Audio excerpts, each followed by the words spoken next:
neoplásticos, fármacos que se usan solamente para el tratamiento del cáncer. En algunos casos ustedes van a escuchar nombres de fármacos que se usan para otro tipo de enfermedades y que también se usan para el cáncer, pero hay un grupo que solamente se usan para el tratamiento del cáncer.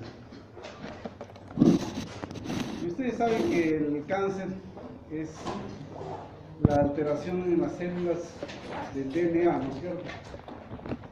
Una alteración exagerada y esas células empiezan a duplicarse en forma exagerada, en millones de células, de tal forma que hacen un crecimiento del órgano al cual están atacando, y ese crecimiento va produciendo alteraciones ya sea en los órganos vecinos y muchas veces a distancia cuando se producen las metástasis. Vamos a ver los tipos de cáncer, pero más o menos cuando nosotros tenemos un cáncer, usamos la quimioterapia, es uno de los brazos del tratamiento del cáncer. El tratamiento del cáncer tiene 3 brazos, ¿no es cierto? Tratamientos médicos, que ahí están los antineoplásicos, otro tipo de drogas que ahora lo vamos a ver, el tratamiento quirúrgico, la cirugía y la radioterapia. Esos son los 3 brazos de tratamiento de los antineoplásicos.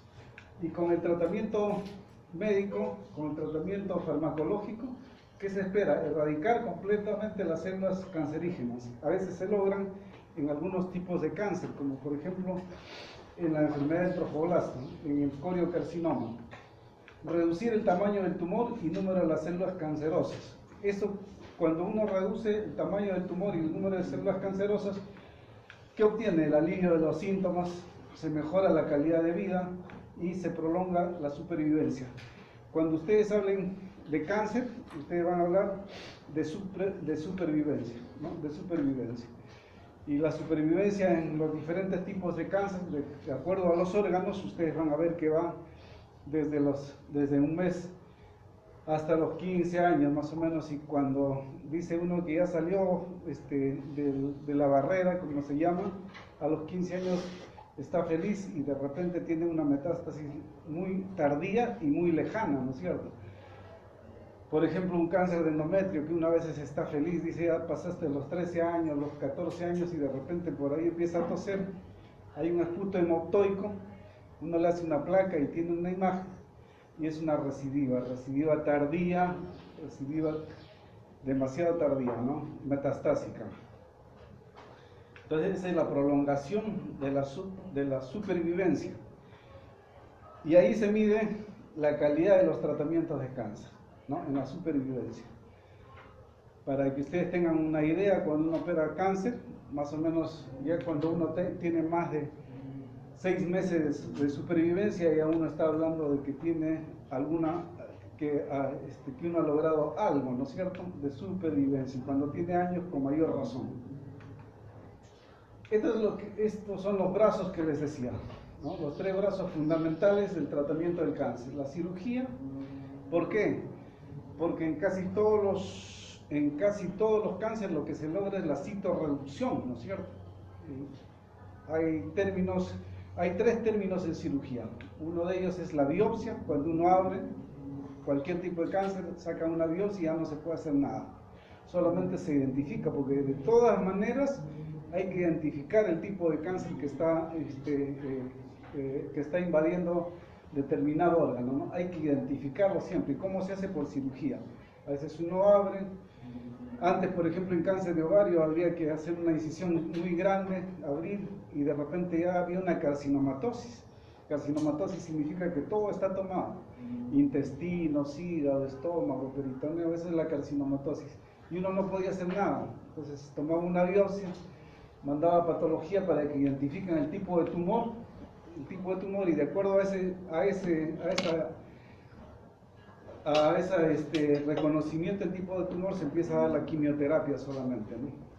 Esa es una de las formas de la cirugía. La otra es el estadiaje, que se llama. O sea, uno entra, ve que lo puede sacar y saca todo, ¿no? A nivel de cualquier órgano, se llama estadiaje. ¿Y por qué se dice estadiaje? Porque uno entra en pulmón, en estómago, en útero, en ovarios, donde sea, y dice, sí puedo operarlo y puedo sacar todo. Eso se llama estadiaje. Uno saca todo, manda al patólogo, y el patólogo le dice qué vísceras está tomado, cuántos centímetros de invasión hay, qué cantidad del órgano está tomado. Entonces ya, de acuerdo a la respuesta, uno habla ya de estadio 1, de estadio 2, de estadio 3, de estadio 4. Algunos cánceres tienen subdivisiones, 1A, 1A1, 1A2, 1B, 1B1, 1B2, no de acuerdo a los parámetros internacionales que se han puesto en ese sentido. O sea, biopsia, estadiaje, y la otra cirugía, citorreducción. O sea, uno coge, hace el estudio del paciente o de la paciente, entra a operar y no se puede sacar todo. Entonces, en citorreducción se considera que la mejor citorreducción sea la citorreducción 0, ¿no? Donde uno no deja nada de tumor, se barre todo, incluyendo, por ejemplo, a nivel abdominal, incluye intestinos. Si hay intestinos que se pueden sacar, se sacan. Si hay parte del vaso que se puede retirar, se retira, para tratar de sacar la mayor cantidad de tejido. Pero no siempre es así. Hay citorreducciones que no son completas, ¿no es cierto? Y ahí es donde se modifica el pronóstico de la paciente. Entonces, eso es la cirugía. Entonces, la cirugía sirve para el diagnóstico y tratamiento, para la cirugía misma, que es el estadiaje, y para la citorreducción, sacar la mayor cantidad de tejido para que pueda actuar la quimioterapia y la radioterapia. El siguiente brazo es la quimioterapia y la radioterapia. Y la quimioterapia y la radioterapia, conforme ustedes vayan aprendiendo, hay tumores que solamente son quimiosensibles. Solamente responden a la quimioterapia, no se usa radioterapia. Y hay otros que solamente se les puede dar radioterapia. Pero en otro tipo de tumores, en la mayoría, se da quimio y radio y cirugía, los tres juntos. Y a veces no es suficiente, ¿no? Porque depende, les vuelvo a repetir, del estadio. Y finalmente han salido algunos fármacos que actúan sobre la inmunidad, como son llamados los biológicos, que ustedes van a empezar a escuchar, ¿no? Tratamiento de cáncer con tratamiento con fármacos biológicos, que son los últimos que vamos a mencionar el día de hoy. Y para que ustedes se acuerden, más o menos, cáncer, neoplasia maligna, en piel y mucosas, ustedes se acuerdan de uno de los cánceres más agresivos que hay, los melanomas, ¿no? Y los cánceres, los del epitelio, que se aparecen precisamente. Ustedes habrán escuchado que hay campañas por radio, por televisión, por los medios de comunicación, dicen no te expongas mucho al sol porque la capa de ozono no está tan buena y te puede dar cáncer. Es cierto, ¿no es cierto? Ahí se producen los cánceres de piel, y los cánceres de piel tienen cierto grado de agresividad. El melanoma es uno de los más agresivos, esos tumores de melanina que uno los puede tomar como un nevo, y los nevos, si son irregulares, si cambian de tamaño, si tienden al crecimiento, es preferible hacerle una disección amplia, ¿no es cierto? Y a uno le dicen que es un melanoma, preferible que tenga todos los bordes resecados. Porque si en un melanoma ustedes se quedan cortos y un borde está comprometido, lo más probable es que en menos de un mes ya esté por el cerebro, por los pulmones, porque corre muy rápido. Que eso es otro de los factores de crecimiento de los tumores, ¿no? Un tumor puede estar en cualquier sitio y tiene factores de irse a otro sitio. Primero los tumores atacan por vecindad, o sea, crecen atacando a los órganos vecinos. Esa es una de las formas de propagación de los tumores. Otra de las formas de propagación es la vía linfática. Las células cancerosas corren a través de la vía linfática. Por eso es que en la actualidad se han hecho estudios, ustedes van a escuchar posteriormente, de lo que se llama ganglio centinela, ¿no es cierto? Se inyecta cierto tipo de colorantes en el tumor mismo, y a los 10 minutos o media hora uno abre lo más lejos posible, tratando de encontrar la pintura que el tinte que uno ha puesto en el tumor. ese es ganglio centinela para ir al ganglio, saca uno el ganglio, lo manda a patología y si es cáncer, ya no hay nada que hacer si está muy lejos, ¿no? Entonces, ese es el comportamiento de los del melanoma, ¿no? El melanoma maligno, por más que ustedes lo vean pequeño en cualquier sitio, siempre hay que tratarlo con respeto. Y siempre recomienden que lo retire un cirujano o el dermatólogo mismo con bordes bastante amplios, de tal forma que no se queden cortos. Y les vuelvo a repetir, un melanoma maltratado con bordes comprometidos, menos de un mes o menos de 3 meses de sobrevida no va. Es muy agresivo el melanoma en piel, para que ustedes vean que es uno de los cánceres frecuentes que ustedes lo ven. De repente algún lunar que dicen voy a tratarlo, o voy a peñiscarlo, o voy a cortarlo, y de repente puede ser un melanoma. En músculo liso ahí están los leiomiosarcomas, en todas las partes donde hay músculo liso, el músculo estriado, el rhabdomiosarcoma, que también hay que tener mucho cuidado, sobre todo cuando se presenta en algún miembro, en un músculo importante, que es donde se presenta un tumor. Ustedes tienen que hacer todo el estudio y ver que sea un rhabdomiosarcoma, ver que está bien circunscrito e ir a la amputación si es posible, ¿no? Porque ustedes lo tocan, este tipo de tumor no acepta la biopsia, ¿no? Cuando ustedes tengan un rhabdomiosarcoma ni se les ocurra hacer una biopsia, porque la vía de diseminación es la vía hemática, ¿no? Entonces, como ustedes pinchan algún vasito, se corre una de las células, inmediatamente hace lo que habíamos hablado, igual que el melanoma, ¿no es cierto? Hace metástasis. Ahí están en tejido conjuntivo los fibrosarcomas, en tejido graso los liposarcomas, en cartílago el condrosarcoma, a nivel óseo el osteosarcoma y el mieloma múltiple, a nivel vascular los angiosarcomas, que también son de riesgo, y hematológico las leucemias. Cuanto menos edad tiene, sobre todo en niños, más mortales la leucemia, ¿no? En linfáticos los linfomas. ¿Y qué cosa es lo que llamamos metástasis? Lo que habíamos dicho hace un rato es el implante espontáneo, o sea que el tumor mismo hace implantes en vecindad o muy lejanamente, o inducidos, como en caso cuando les digo que se hace una biopsia, ¿no es cierto?, en territorio alejado. Cuando ustedes tengan un tipo de cáncer y vean que, por ejemplo, el testículo en varones, y vean que el tumor está muy lejos, ha metastasiado muy lejos en cerebro, en pulmón, el pronóstico es bastante malo, ¿no? Y hay que observarlo, ¿no? Yo les comento para que ustedes más o menos tengan una idea, un colega que trabaja en Chiclayo, gastroenterólogo, un buen día se marea, se cae por mareo y no podía ver bien y tenía algunos problemas neurológicos, y le empiezan a hacer tomografía, resonancias en Chiclayo y lo mandan al hospital Rebagliati. En el hospital Rebagliati llega y sigue con su estudio, le encuentran una tumoración cerebral y los neurólogos y los neurocirujanos se abocaron solamente al cerebro, ¿no? Y ya lo iban a operar, y de repente cambiaron de internos y llegó otro interno que era más acucioso, le hizo una nueva historia clínica, le hizo un examen, y cuando llegó a los testículos dijo, ¿por qué no se dejan? No, es que me duele. ¿Lo puedo examinar? Sí, se puso guante, le examinó y tenía un tumor a nivel testicular. Era un seminoma que había disparado una metástasis bastante lejana. El pronóstico fue malo, el colega vivió 3 meses nomás, porque cuando hay así metástasis lejanas, se supone ya que es una enfermedad que está bastante avanzada.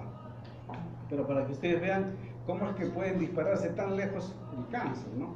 Por eso cuando hablen de cáncer siempre hay que andar con pies de plomo, hacer buenos estudios, informarse bien con cuál es el comportamiento de ese tipo de tumores y de acuerdo a eso hacer los tratamientos oportunos.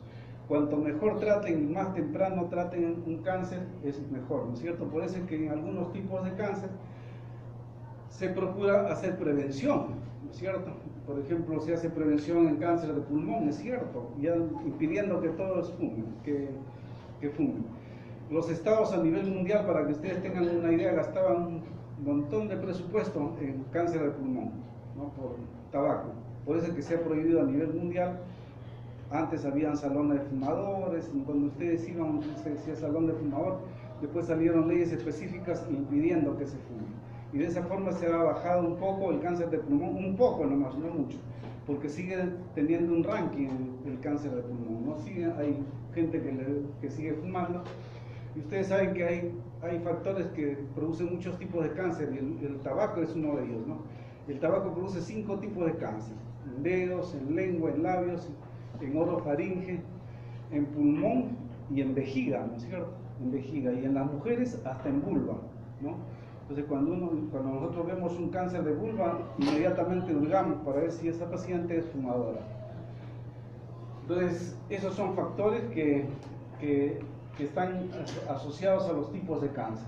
El carcinoma, lo vuelvo a repetir, tumor derivado de las células epiteliales que revisten la superficie de nuestra piel y órganos, nuestro aparato, esos epitelios, de los epitelios, ¿no? Por ejemplo, el cáncer de cuello uterino, ¿de dónde es? Del epitelio, del cáncer, de transformación del cuello uterino, ¿no es cierto? Epiteliales a nivel de ovario, también, los adenocarcinomas epiteliales, a nivel de pulmón, cáncer de los epitelios bronquiales, ¿no es cierto? El sarcoma ya se refiere a músculo, hueso, cartílago, grasa, tejido conjuntivo.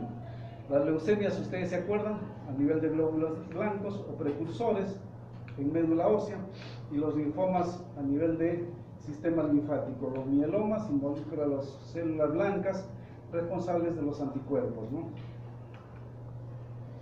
Entonces seguimos viendo que los tumores dependen de la inmunidad para su tratamiento, ¿no es cierto? Por ejemplo, cualquier persona que potencialmente tenga algún tipo de cáncer, ya sea hereditario o que vaya a desarrollar, sufre algún problema, entra en depresión, inmediatamente la inmunidad baja y el tumor se hace presente, ¿no es cierto? Igual nosotros vemos en los hospitales, y ustedes lo van a ver, que pacientes que tienen mucha tendencia a la depresión, no le dice tienes cáncer, inmediatamente entran en depresión y el tumor hace leña de ese paciente, ¿no es cierto? Entonces la inmunidad es importante. Por eso es que hay pacientes que tienen el mismo tipo de cáncer, unos están aceptando el cáncer y otros no lo aceptan, entran en depresión. Más rápido muere el que entra en depresión que el otro paciente, de repente tiene más tiempo de sobrevida. El trasplante de médula se ha usado mucho, se sigue usando, se saca médula antes de administrarle la quimioterapia, y se saca médula, se congela la médula, y después de administrarle la quimioterapia, como todo se viene abajo, entonces se le administra, se le pone médula ósea nueva, de tal forma que empieza a defenderse ese paciente, sobre todo en tumores como la leucemia, por ejemplo. En leucemia ustedes deben haber escuchado trasplante de médula, ¿no? Que antes iban fuera del país, más o menos el costo era en $40.000, $60.000, en la actualidad ya lo hacen en el INEM, lo hacen en el Hospital Obrero, en el Hospital Rabagliati, entonces estos costos han disminuido. Y los tratamientos combinados, en los que, vuelvo a repetir, está la cirugía, la radioterapia y la quimioterapia. ¿Y qué cuidados hay que tener cuando recibe este tipo de tratamientos? El perfil hematológico, porque la quimioterapia no respeta las células en crecimiento, ¿no es cierto? Y las células en crecimiento, precisamente una de ellas está en la médula ósea. Se trae abajo la médula y de repente el paciente no muere por el cáncer mismo, sino por una sobreinfección agregada. Y estos pacientes cuando hacen leucopenias o disminuciones de la fórmula blanca, hay que aislarlos, ¿no? Para impedir que mueran por procesos infecciosos. De esto se acuerdan ustedes, ¿no es cierto? El ciclo celular, ¿se acuerdan ustedes? Que hay dos partes importantes, ¿no? De la síntesis de DNA, la mitosis, donde más se produce, una duplicación, un crecimiento de las células, después entra en la duplicación misma, en reposo, muerte celular, y otra vez empieza la mitosis, ¿no? Con una fase de reposo, que está mejor explicado en este cuadro que ustedes lo deben conocer, ¿no es cierto? Estas son las fases, y precisamente sobre estas fases es donde van a actuar los antineoplásicos. Esto es para que ustedes se acuerden también de cuando llevaron anatomía y patología en tejidos normales. Siempre hay proliferación a nivel de médula, a nivel de mucosas, a nivel de ovarios, testículos, folículo piloso, ¿no es cierto? Hay una proliferación lenta en pulmón, hígado, riñones, glándulas endocrinas, endotelio vascular. Estos son los que más rápidamente pueden hacer metástasis, ¿no? Y estos son los antineoplásicos de acuerdo a la fase en la que actúan, sobre la fase del DNA, RNA, sobre la fase de la mitosis, y dependiente de la fase G2 y la fase G1, ¿no? Estos son los fármacos, para que ustedes tengan una idea. Vean ustedes que lo vamos a ver ahora, lo vamos a escribir cada uno de ellos. Y cuando ustedes administran el tratamiento antineoplásico, van a esperar una respuesta completa, ¿no es cierto? Que clínicamente dicen es una respuesta completa clínica. O sea, el paciente se encuentra bien y la tumoración también ha disminuido de tamaño, ¿no? Yo les comento, por ejemplo, hay un colega que es jefe en el hospital Robayati y le encontraron una tumoración de más o menos unos 6 centímetros, un hepatoma, y prácticamente cuando a uno le hablan de ese tipo de tumores, muerte fija, ¿no es cierto? Pero a él le ha tenido buena respuesta a la quimio y a los anticuerpos monoclonales, que lo vamos a ver ahora. De tal forma que ustedes ven su semblante de que era un paciente que estaba con ascitis, con ajustes caminada, adelgazado. En la actualidad casi está normal, con una tumoración que mide solamente 0.3 milímetros, 0.3, o sea, 30 milímetros, 3 centímetros. Entonces se espera que siga disminuyendo y que desaparezca porque tiene buena respuesta. Eso se llama respuesta completa, ¿no es cierto? Cuando hay una respuesta clínica, o sea, clínicamente ustedes ven mejor al paciente y también la patología les dice que sí, que no hay nada. Respuesta parcial, disminución mayor o igual a 50%, la clínica igual, la patología igual. Enfermedad estable, cuando no responde, menos del 50% de disminución, o sea, el tumor se mantiene casi en el mismo tamaño. Y progresión, cuando hay un aumento hasta mayor al 25%, mayor o igual al 25%. Ustedes dicen está progresando este tumor. Y eso es lo más terrible que le puede ocurrir a cualquier médico, ¿no es cierto? Un médico opera a una paciente,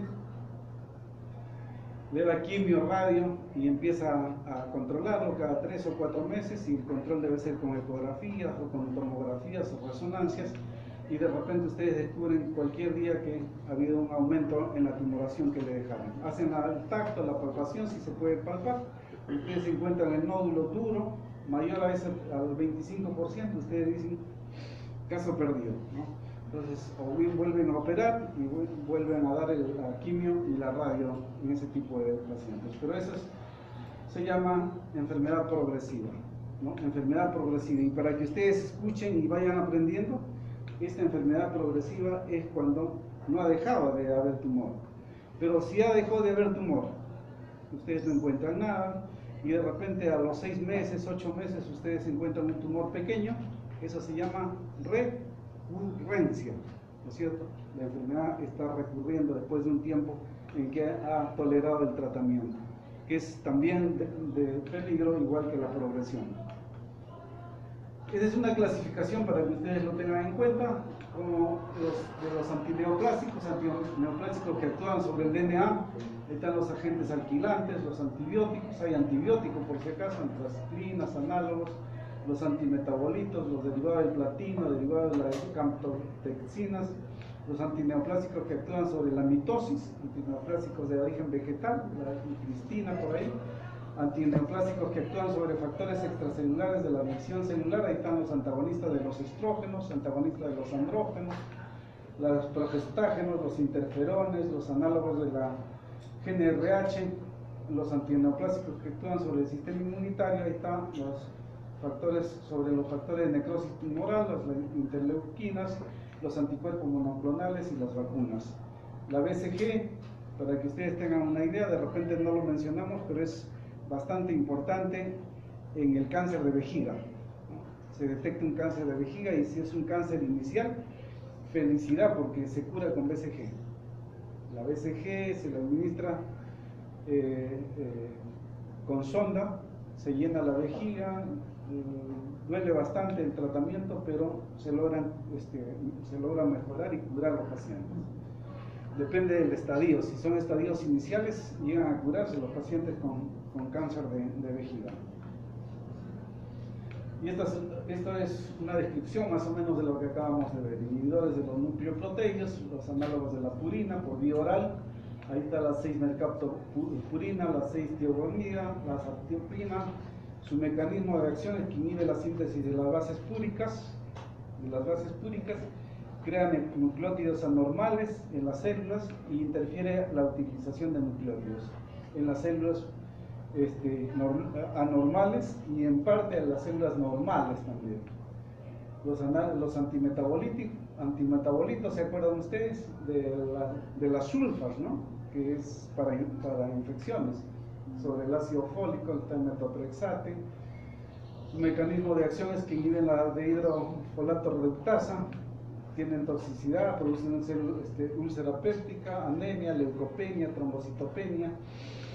Análogos de la pirimidina, fluoracilo, mecanismo de acción, inhiben la formación del ácido orótico, también que tiene que ver con la formación de ácido fólico que entra en la cadena del DNA y que produce como toxicidad hepatopatías, alopecia, alteración de la espermatogénesis. Se usa en cáncer de mama, todos los anteriores, colon y ovario. Igual, se puede usar un fármaco o 2 o 3 fármacos de los diferentes grupos. Igual que la asociación que ustedes les han enseñado en antibióticos, se puede usar un fármaco, 2 o 3, ¿no es cierto? De acuerdo a cómo ustedes ven al tiempo, para cortar los tiempos de tratamiento, mejorar el tratamiento, ¿no? Mejorar la calidad de tratamiento. Los agentes alquilizantes, el clorambucilo, la ciclofosfamida, el busulfán en leucemias, se administran por vía oral, rompen el enlace 3,5 del polímero formador del DNA y como toxicidad está la aplasia medular, úlcera, vómitos, teratogénico y producen hiporexia y alteraciones en la espermatogénesis. Casi todos van a ver ustedes que actúan sobre el ovario y sobre el testículo. Antibióticos, ahí está la actinomicina B, sobre coriocarcinomas, tumor de Wilms. Coriocarcinoma es un tumor del trofoblasto, ustedes se acuerdan, ¿no? Por ejemplo, una mujer salió en estado y de repente se hizo un legrado, le vino el bebé, le hacen un legrado y aparentemente pasa normal. De repente en 3 meses, 6 meses, hasta 1 año, hay casos más raros hasta año y medio, de repente empieza a sangrar con hemorragias. Uno le toma una ecografía y encuentra una tumoración a nivel uterino. Ese es coriocarcinoma. Coriocarcinoma tiene buen tratamiento con actinomiosina y con otro grupo que vamos a ver ahora en la siguiente lámina. Doxorubicina para las sarcomas. El tumor de Wilms es el tumor que ustedes se acuerdan en anatomía, por favor, en riñón de los niños, ¿no? A nivel renal en niños, que es también bastante agresivo. La bleomicina, enfermedad de Hodgkin, la mitomicina en el cáncer de estómago, en cuello, en colon, en vejiga. Su mecanismo de acción es que inhiben la formación del DNA y tienen los mismos tipos de toxicidad que los anteriores. Los alcaloides de la vinca, vincristina, vinblastina, enfermedad de Hodgkin, el CA de mama, el tumor de Wilms, en el cáncer pulmonar, viendo venosa. Su mecanismo de acción es paraliza la mitosis en metafase. Toxicidad similar a los anteriores, ¿no? Otros en este grupo son cisplatino para cáncer de ovario, testículos, pulmones y tiroides. Ustedes ven que hay diversos fármacos y que actúan sobre varios órganos, no puede ser que se da 1, 2 o 3 fármacos, se asocian para mejorar los tratamientos. hormonas y antagonistas. Ahí está la prednisona, que es una de las que más se usa en casi todos los cánceres, en leucemias especialmente, o Hodgkin. Los progestágenos, monogestrol, hidroxiprogesterona, medroxiprogesterona. Están los estrógenos, etinilestradiol, dietilestilbestrol en cáncer de próstata. Y hay antiestrógenos también en cáncer de mama. Ahí está el tamoxifeno, el roloxifeno, el anastrozol también, que es uno de los últimos fármacos que ha salido, ¿no? El anastrozol, tamoxifeno, roloxifeno, anastrozol. Los antiandrógenos, está la flutamida en cáncer de próstata. Y en los análogos de la GnRH, que también se usan, el eprolide, buserelin, nafarelin en cáncer de próstata, ¿no? Y este tipo de antineoplásicos, este tipo de fármacos producen muchos efectos, ¿no? Ustedes ven a una paciente que está recibiendo por vía oral o por vía endovenosa quimioterápicos antineoplásicos, se le cae el pelo, adelgazan porque le produce anorexia, le produce mucho vómito, ¿no? Y estas son las toxicidades, los efectos secundarios. De aparición inmediata, las náuseas, vómitos, astenia, anorexia, reacciones febriles, leucopenia y trombocitopenia. O sea, ustedes le administran un antineoplásico, inmediatamente empiezan con náuseas y vómitos incoercibles a veces. Ese es uno de los efectos en la mayoría de antineoplásicos, como vamos a verlo ahora. De aparición tardía están las estomatitis, las úlceras en la boca, leucopenia, trombocitopenia, inmunodepresión, riesgo de infecciones por estos motivos, la azospenia, neutropenia, agentes oxidantes. Lo que más pena da es niños y niñas, ¿no es cierto?, que reciben quimioterapia y van a hacer azospenia o van a hacer alteraciones a nivel ovárico de tal forma que impiden su fertilidad posterior. Sobre esto